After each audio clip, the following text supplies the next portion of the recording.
Hello everyone, thank you to Baby Yum Yum and to NutriPeds for this wonderful opportunity to talk to you about something that I'm sure a lot of you are battling with, and that's about feeding nighttime battles, about your little ones who are so addicted to drinking their milk throughout the night.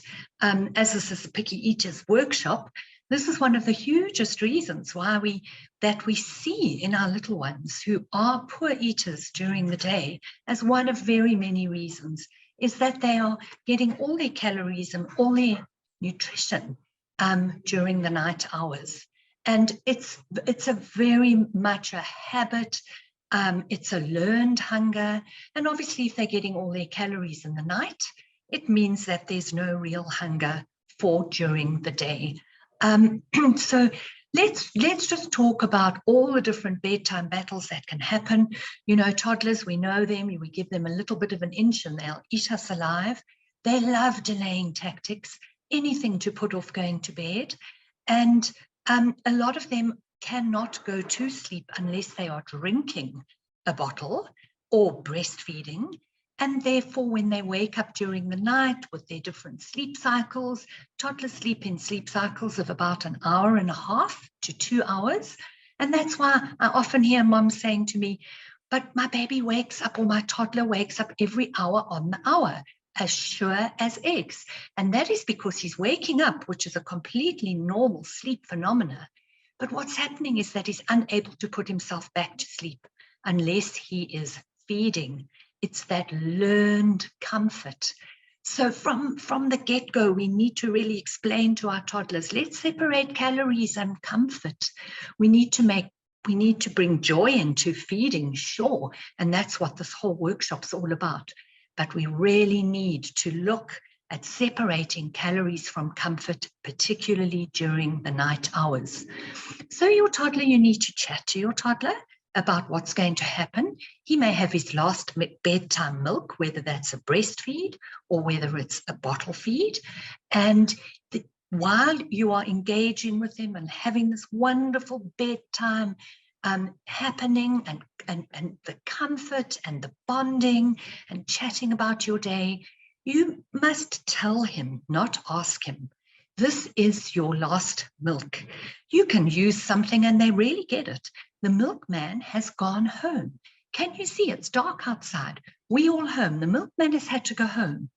And that is why there's no more milk until the sun comes up tomorrow morning. And that is when you can have your first drink because you will be thirsty.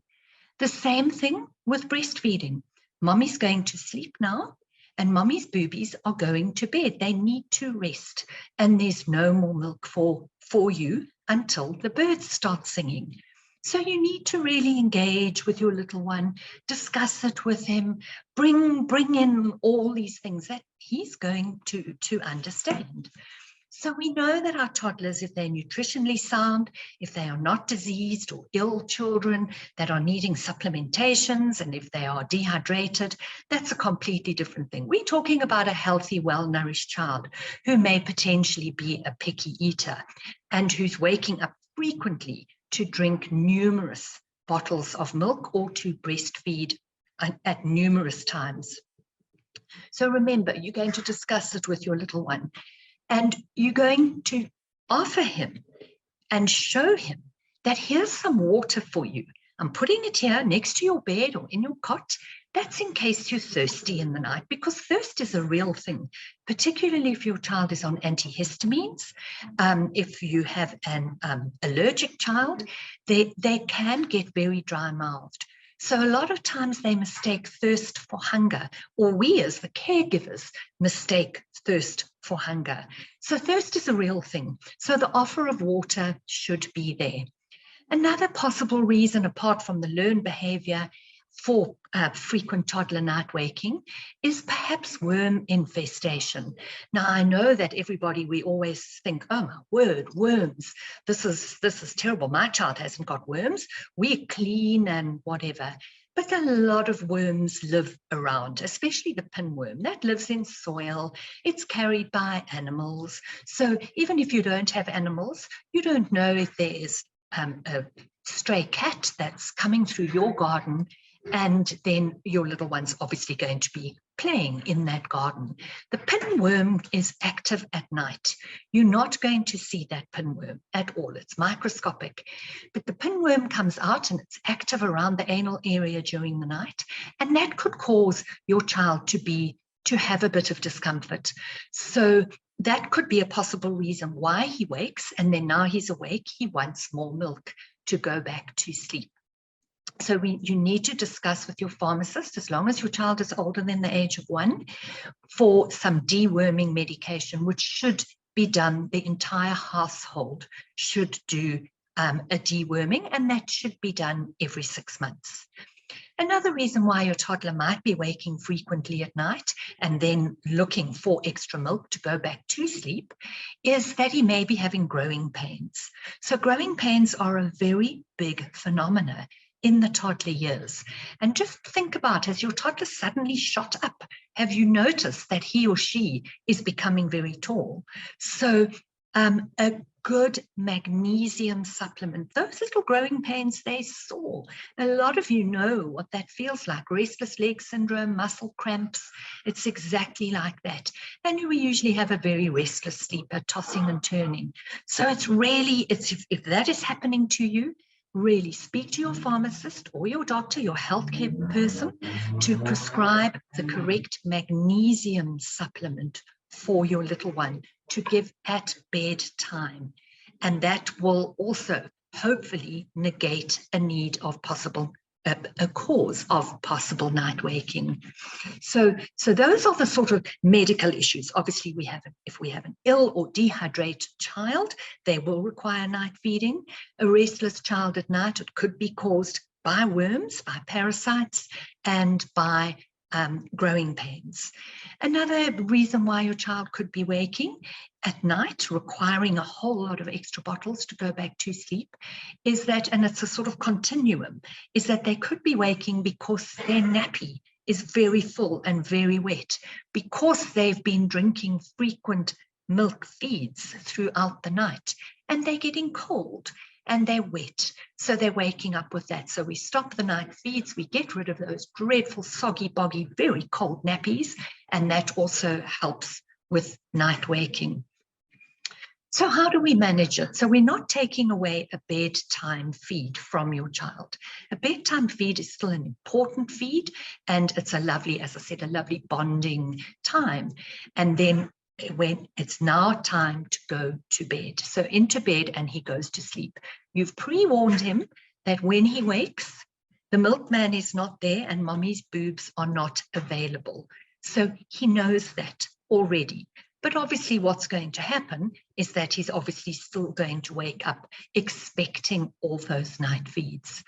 So as the caregiver, you need to go and comfort your child if he's distressed and crying and saying, I want milk, or trying to get to actually open up your shirt to have breast access. So you really need to make your breasts unavailable to your child by wearing a tightly fitted top, a polar neck, something where the child cannot have access to your breasts.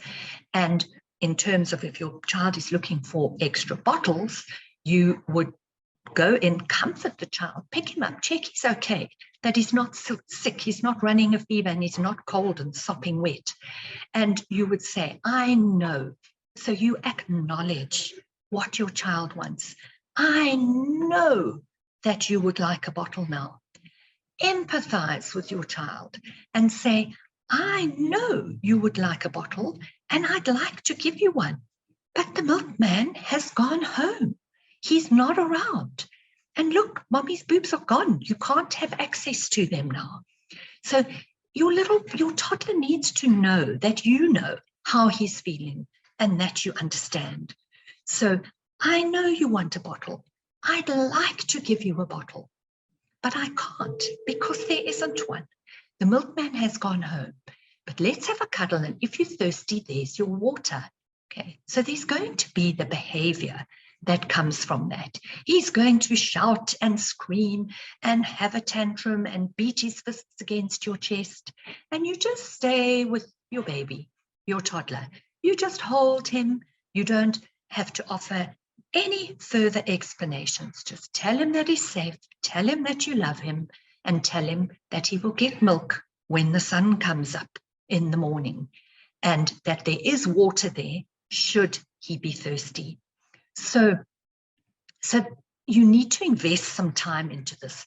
I know you're tired, that because for 2 years, 3 years, whatever, you've been getting up to give your child these night feeds. But it's important that you give the message to your toddler that you're there for him. You're there. We're going to work with him to help him break this habit.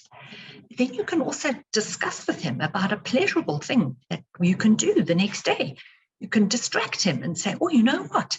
Maybe tomorrow we can make some French toast together. Would you like that? And you can be in charge of breaking the eggs open, and you can be in charge of whipping up the French toast mix. So sort of deflect it and hold your child and cuddle your child until he is no longer distressed. So that might be a very instantaneous thing that he'll get over it quite quickly within 5 to 10 minutes, or it might be a very prolonged bout of crying and arguing and pleading and all sorts of things. Stick to your guns. Remember, you are the parent, you are the pack leader. As the leader in this, he's looking at you for guidance. He's not looking anywhere else for guidance. It's you he's looking for. So he needs you to tell him and to guide him and to drive the whole thing. So there will be shouting, there will be screaming. If there becomes willful, like pulling your hair, hitting you, willful, almost harmful behavior to you, you have to discuss with him. Okay, you are not allowed to kick me. Okay, I know you want the milk. I would like to give it to you, but there isn't any. Okay, so let's have a cuddle instead. But if there's a willful kick or whatever, you just say to your little one, I don't like it when you behave like this. It makes me feel very sad. So you talk about the I language. I don't like it. So you don't shout at him and say, you are a naughty boy, and things like that. You talk about, I don't like it when you do things like that to me. It makes me feel very sad.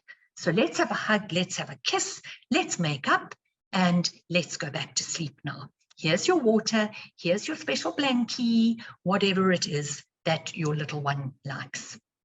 So he will eventually go back to sleep. It might be hours later with your comfort there. If, as I mentioned, if there was that willful, not great behavior, he needs to know that you do not like this behavior. And you say, I do not like this. I do not like the way I feel. So I am going to go now. I'm going to go outside and I'm going to go and have some water myself. But I promise you, I'm coming back to see how you are. I'm coming back to give you a cuddle. Obviously, if your toddler's still in a cot, that's brilliant because we know he's safe in the cot. If your little one's in a bed, you may have to close the door to keep him in a safe environment so that he's not wandering around the household. So it's the management he needs. So it's your response to your toddler's behavior that will pave the way forward for how he's going to manage night 2 without the bottle or without the breastfeed. So it's you have to be in it for the hard yard. If you make that decision that right from tonight, because my child is perhaps not growing well, he's not eating well, he's drinking all his calories at night inappropriately, which is therefore robbing his appetite and robbing all the joy from his food that he should be getting during the day and from meals, is that you need to commit to this, that you don't sort of say, okay, right, there's no more bottle. And 20 minutes later, he's begging and he's pleading and he's saying, please bring me milk, or he's crying, and you're tired because you haven't slept for so long, and you will give in and you'll give him that feed. And that, of course, is just teaching him that all he has to do is keep shouting, keep begging, keep pleading, and eventually that meal, that feed, breastfeed or bottle feed would come. Another thing that we need to look at in terms of formula feeding during the night, particularly if they're drinking a lot whilst lying flat and going back to sleep with milk potentially pooling in their mouths, is the very real threat of teeth decay. The milk has a lot of sugar in it, and there's a very real possibility it can cause very, very severe teeth decay to your little one. Also, another issue is an ear, nose, and throat issue, is that children who have recurrent ear infections have been known to be the ones who drink bottles all night. There's a very distinct link that the milk pools up in the upper airways and it can sit around, and that's it's like a petri dish for bacteria to actually grow. So if your little one is having recurrent ear infections, that's a huge, huge reason why they never should be drinking bottles during the night. And it's all about behavior modification. That is really the most important thing, is managing your child's behavior because he's not getting what he's been used to getting.